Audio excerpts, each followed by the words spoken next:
Alright, so checking up on this water feature. Just finished this morning at the Pet Pantry of Lancaster County animal rescue type of place. They had an old water feature that's been here for years that probably hasn't been running in the last 10 years. Leaks and holes in the liner and all that. So came to the rescue and hooked them up with this bad boy. Check it out.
Out here on a very highly trafficked road, so hopefully this bad boy will draw some attention.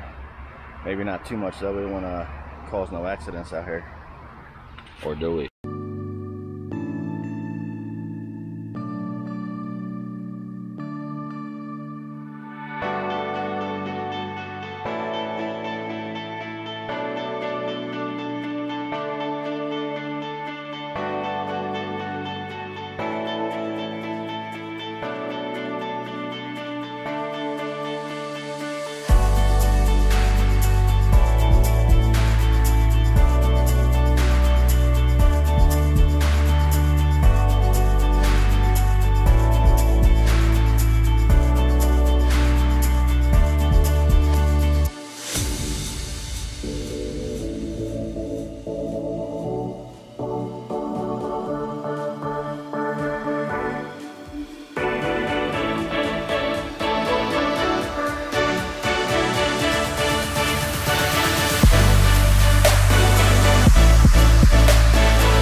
Like me, if you do, please say.